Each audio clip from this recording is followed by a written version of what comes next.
And all God's people said? Amen. May great be our joy. Thank you, Will. I've never heard that song, but I love the words of it if you look at the words of the song. Happy Sabbath.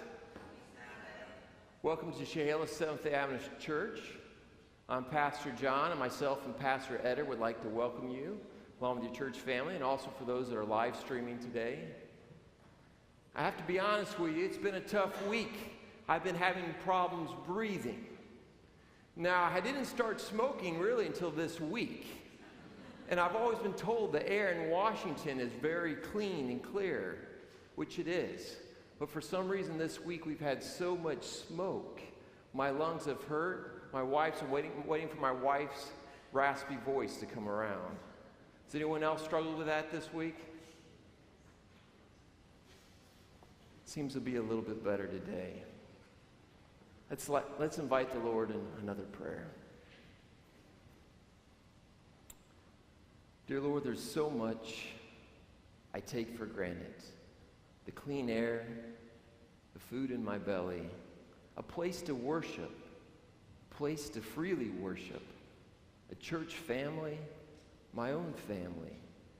Lord, I just pray during this worship service, may you be worshiped and glorified.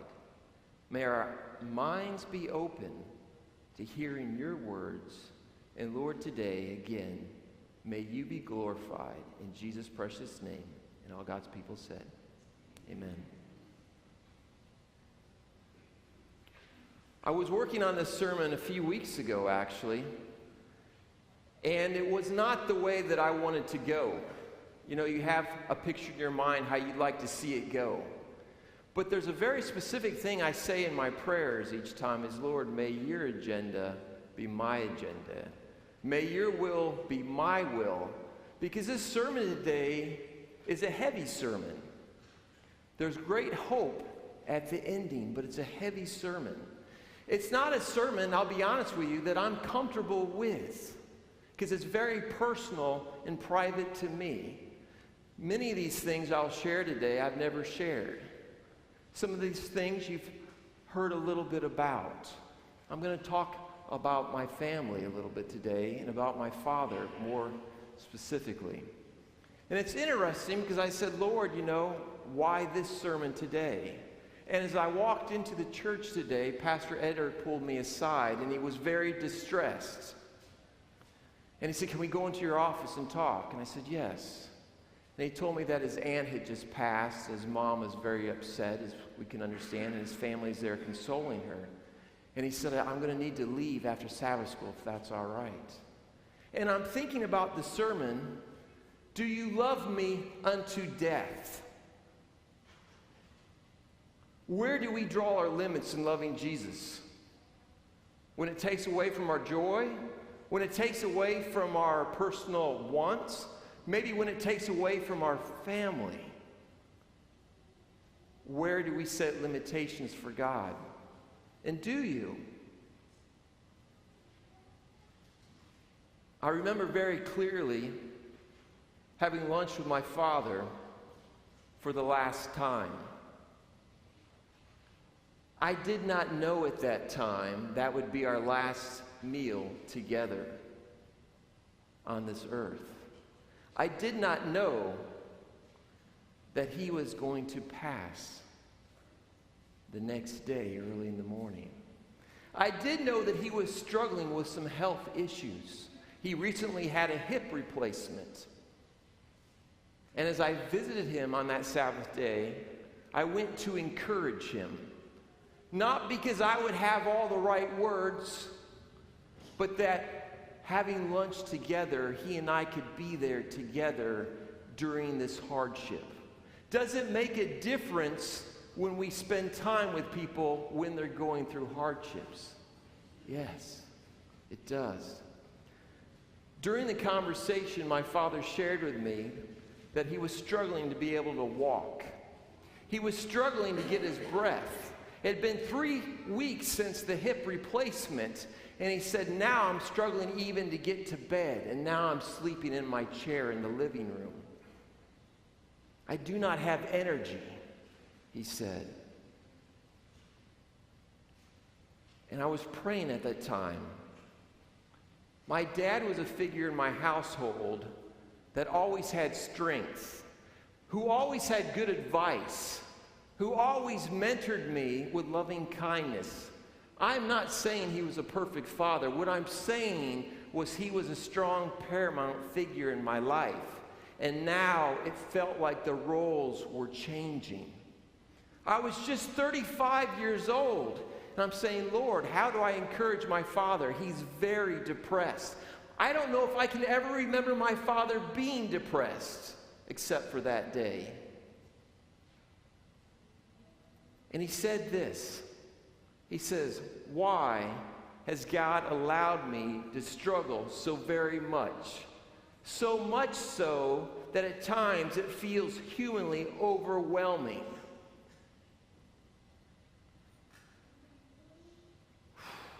I remember praying to God, please, Lord, give me the right words.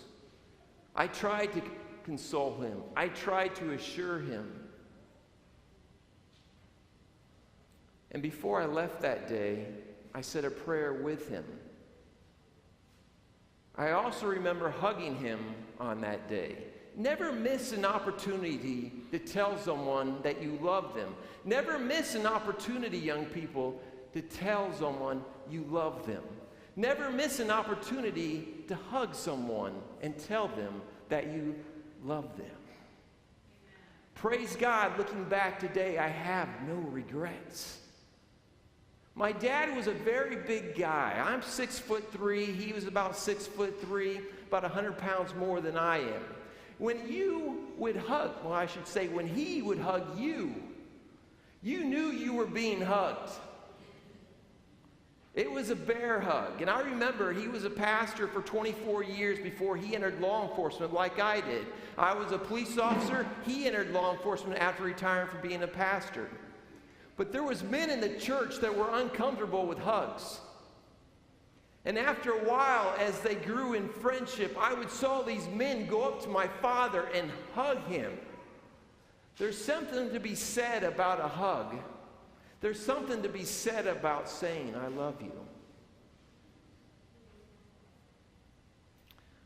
I did not know that would be our last hug. I told him that evening, Dad, I said, I've signed up for a part-time job. It's a late night at the high school. The seniors are having a party. They've asked for 4 police officers. I've signed up for that part-time job. He said, call me when you're done. Let's talk on your way home. So I did. The party went well, as much as a party can go. I called him on the way home. His encouragement had changed. You see, my father had bought a house, not bought it, he built it next to mine in the country. Currently, he was staying in the city near his job because he didn't have the energy to drive and to walk. So he was staying in his apartment. He had just finished building a house adjacent to mine. A beautiful house looking over a lake in Texas. Some beautiful oak trees. And he was unable to stay there because of his energy, because of his job, because of the way he was feeling. And as we talked that evening on our drive home about 1 a.m, he said to me, he said, I am encouraged. I believe next week I'm going to be able to come to my new home and stay next to you and do some of the things that we've talked about doing. I encouraged my father as he was getting older. I said, Dad, build a house next to me. I'll take care of you when you get older. So there was a beautiful house next to me that he wasn't living in that was finished. He was hoping and excited for the possibility to come home to his new home. Sadly, my father passed about 3 hours after our conversation. I did not know that until after I got home and received a call from the hospital in Dallas, Texas, who asked me to, again, get into my car and come there and identify him. After about 2 to 3 hours of sleep, that's all I had, I got in the car. They didn't say he had passed. They said, come. So I had hope in my mind that there'd be a good resolution. I had hope that maybe he was in the hospital because something good was happening, even though in the back of my mind I knew something bad had happened. I was hoping that when I got there, they would say, we're going to release him now to you, and you can walk out together. So when I got there, they pulled me aside and asked me to go into the back room. Now, you have to remember, at this time, I'd been a police officer for probably 11 years. I know what the back room meant. I've been in many hospitals. I've had many tough conversations. And sadly, I've told probably over 50 people that their loved ones have died. And now I knew I was going to get that conversation. I was alone. It was me and the charge nurse. She did her best to tell me that my father had passed. I did my best to listen. She said, now, if you would like, we can go back to the trauma room. And then she walked me back. It's interesting, brothers and sisters, that surrounding death of loved ones, it brings into perspective what really matters in life. As I went into the room, and I had last minutes of private time with my deceased now father, it brought into perspective the importance of life and God's purpose. Now, I could have easily said, Lord, Lord, why? That why is that three-letter word that always seems to pop out. Now, as a pastor, I have so many people come to me and say, why? Why, Pastor John, has God allowed this to happen? Why are we at this stage of life? I'm feeling like it's overwhelming, John, and I don't know what to do. But I tell you, it brings into perspective what's important in life. The book Desire of Ages says, when every other voice is hushed, and in quietness we wait before him. Listen to this word. The silence of the soul makes more distinct the voice of God. Why? I mean, my dad was serving now in the police department just south of me in Dallas, Texas. We were having lunch together. We were having Bible studies together. He was preaching on the weekends. Why, Lord? Why now? Why today? Why? Is he not doing your business?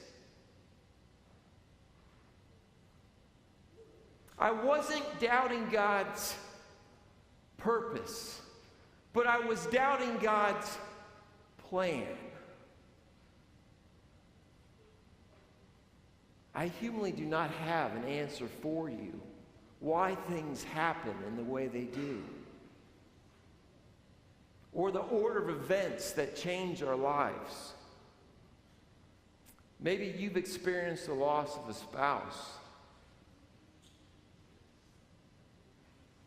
Maybe you've experienced the loss of a brother or sister.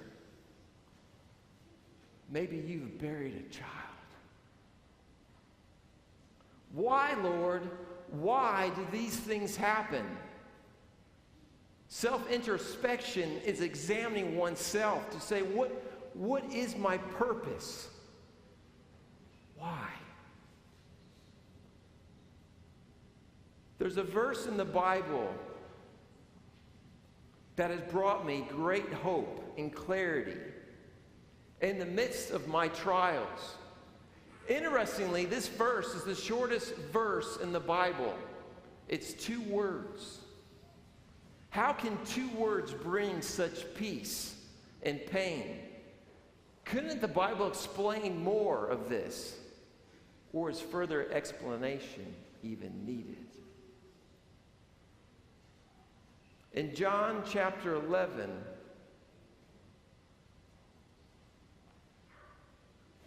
verse 35, it says, Jesus wept. Why did Jesus weep? I believe it's because he witnessed firsthand the effects of sin. He who knew no sin became sin for us, that we might become the righteousness of God. Some scholars say, well, he wept in his humanity. But I also believe that Jesus wept in his divinity. The omniscient one, the one that is all-knowing, understands better than anyone today and tomorrow and forever our pain. He knows what it is to feel pain. He knows what it is to die. He knows what it is to be left alone. He cried from the cross, Father, Father, why have you forsaken me?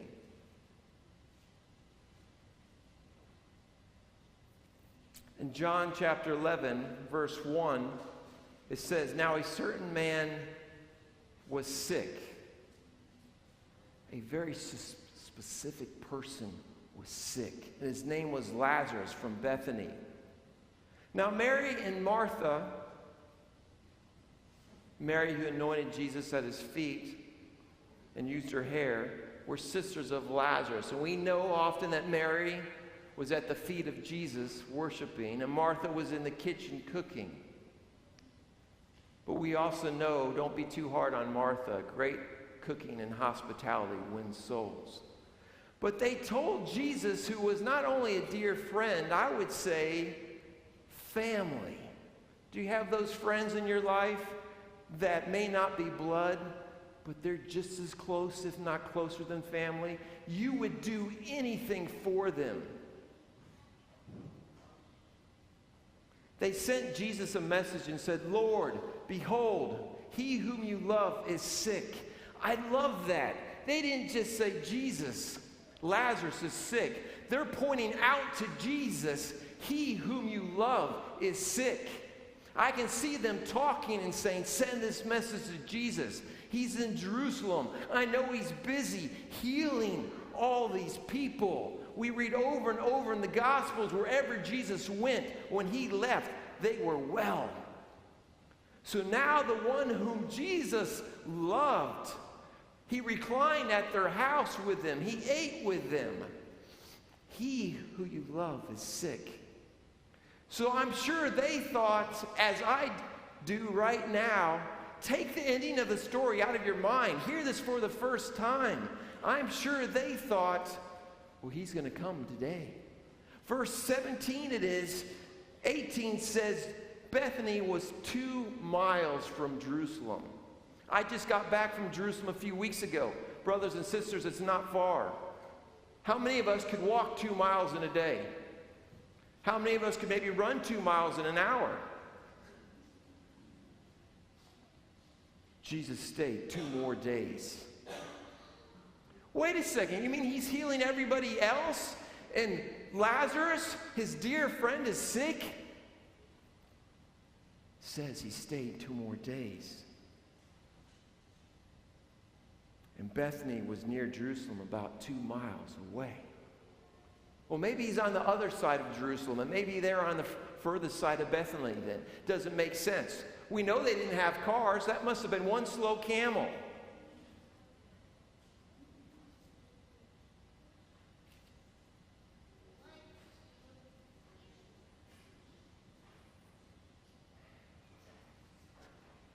So I went back home from the hospital, and I was leaving my father's emergency trauma room there. I saw all across the floor every attempt to sustain life. The doctors and the nurses had all the equipment out. They had told me that he went into a cardiac arrest. They did everything they could. But when I got there, I could see the effects and the evidence all around. It wasn't circumstantial evidence. It was physical evidence. As I was alone in the room with my father, I saw great peace on his face. Why do we feel so alone then? You know that pain. Why do you feel so alone? So I go out to my car. I start it up.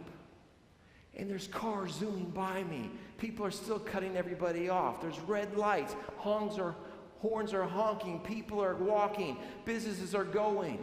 Why has life not stopped? Felt like my life had stopped. It seems almost wrong that life should continue as we are struggling in our deepest point of depression. But maybe there's some grace also knowing that life continues.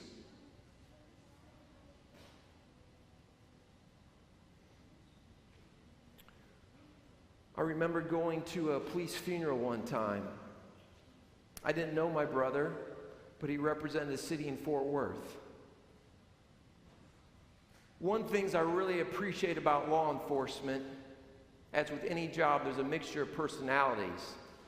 But if a man or woman goes down, they are not left behind. Each officer will take multiple risks to pull the body out, even if it's deceased. Those officers might not even like each other when they sit in detail, but when bad things happen, they are united. As a church, when bad things happen, even if you don't agree with what's being said, are you united? Are we united?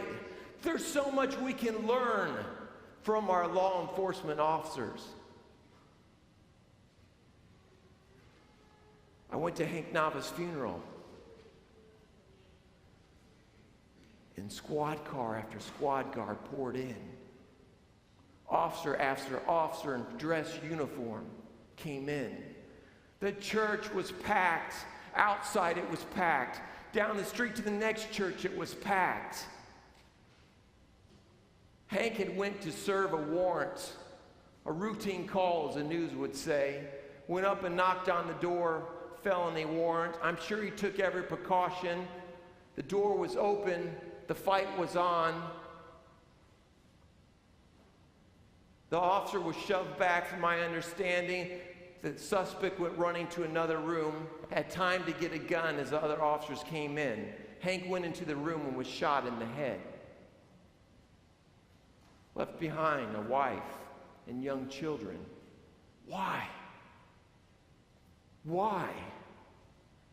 The other day, someone asked my wife, what's it like to be married to a pastor compared to a police officer? You know what she said? It's not a whole lot different. A lot of the same conversations. A lot of problems, a lot of sadness, a lot of why questions.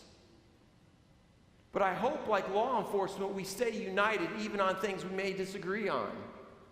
One thing I have seen in our church family, we have. But I also pray that we put into perspective what's most important in life, and it shouldn't have to take a death to put us all on the same page. So as I drove home from the hospital back to my father now, I didn't know how I was going to tell my wife and family. I had 2 young girls. I'm trying to wrap my mind around what had just happened.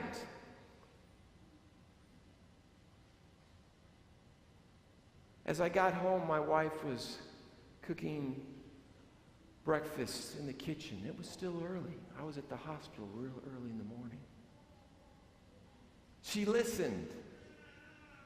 She didn't try to give me advice.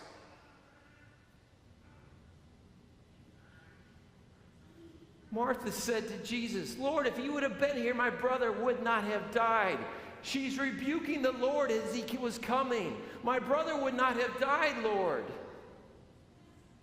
If, there's that conjunction, if. But there's hope. She says, but even now I know that whatever you ask of God, God will give you. If. Well, Jesus said to her, I am the resurrection, I am the life. He who believes in me, though he may die, he shall live. And whoever lives and believes in me shall never die. Do you believe this? My wife and I were talking. We were believers. We know of that hope. And a song came on the radio. Interestingly enough, I've never heard this song before. It's by Cindy Morgan. And it said, Praise the King. Everything was jumbled in my mind. My life was out of order. I never had felt more vulnerable than I did right then and there. Do we have a little bit of the song I want our church family to hear, what I heard that morning? Praise Him in the morning for tall and lofty trees, and praise Him in the evening for children on their knees. Oh, and praise Him in the noonday for gentle birds that sing. Oh, oh, praise Him, all ye people, praise the King, and praise Him for a peaceful porch and rocking chairs that sway, and praise Him for the rolling hills where children laugh and play. Oh, and praise Him for the wandering soul that never lost their way. Oh, oh, praise Him, all ye people, praise the King, praise the King, praise the King. Let it ring, praise the King, praise the King, praise the King. Let it ring, praise the King, and praise Him for the blood that fell and bloomed a rose that day, and praise Him that He suffered the guilt, the grief, the shame. Oh, and praise Him that His tender love will still forgive today. Oh, praise Him, all ye people, praise the King.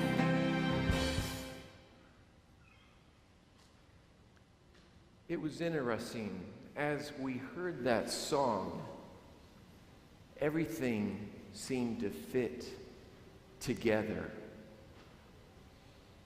much like a puzzle. My wife loves doing puzzles, and she throws the puzzle pieces on the table. She starts sorting out the corners out. Where's the corner? Where's the straight edges? Where's the colors that match? And I look overwhelmed as I look at the table because there's 1,500 pieces of puzzle. And I'm saying, sweetie, what's the picture? I don't see the picture. I can't see the picture. As she starts putting the picture together, piece by piece, it starts coming together. When you have and had that why question in your life, paint the picture.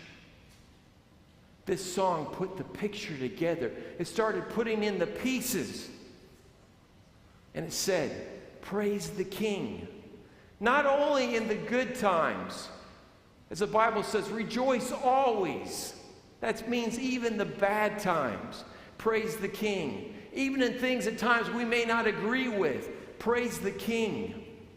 Praise the King. Lord, if you would have been there, my brother would not have died. Then Mary came out to Jesus. Jesus was still not at the gravesite. And she said, Lord, if you would have been there, my brother would not have died.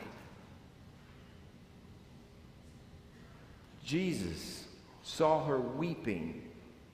And it says, Jesus groaned in spirit and was greatly troubled. That's a king I want to serve. He didn't give her a bunch of advice. He didn't say, in a matter of moments, I'm going to resurrect your brother. This is really a celebration. He groaned in spirit and was troubled. And what did Jesus do? Verse 35, Jesus wept.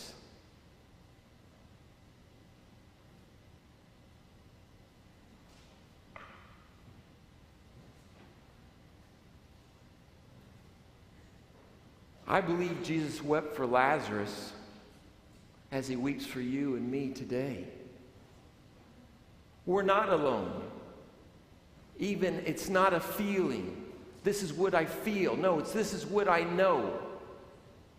In Isaiah 41 verse 10, Jesus says, I will hold you with my righteous right hand. Fear not.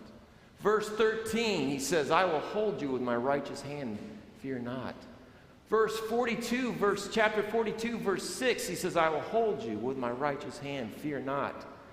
He's given us an affirmation that he is right there, weeping with us, weeping with me, weeping with you. Has Jesus walked in our footsteps? Not necessarily. I think Jesus has walked in our shoes. He knows and understands our every feeling. What did Jesus say after he wept? Lazarus. Lazarus! Put that loved one's name in there. Lazarus! John, come forth. Someday Christ will call for all his children, not just one of them, but for all his children to come forth. And my question to you today, whether it's you that's passed, whether someone else has passed, whatever is burdening your heart, do you love Jesus enough even unto death?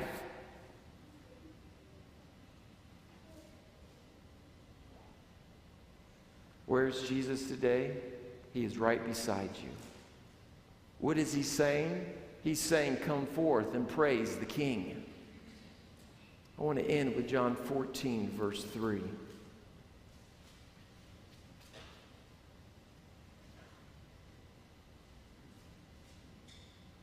Jesus says, John, speaking to me, speaking to you, John, I go to prepare a place for you. And if, there's that if word, but Jesus has a much better twist. Much better angle on it. If I go to prepare a place for you, John, I will come back again and receive you, your Father, your children, to myself, that where I am, there you may be also. Brothers and sisters, this is not a might or a may or even a possibility. This is a promise.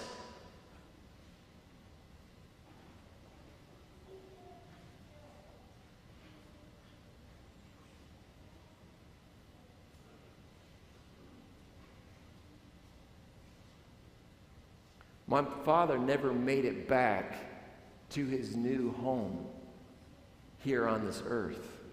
He never got to truly live in the house that he designed next to his son. But his heavenly home awaits for him, for you, for me. What are we to do today? Come forth to Jesus and praise the King. Brothers and sisters, do you love Jesus even unto death?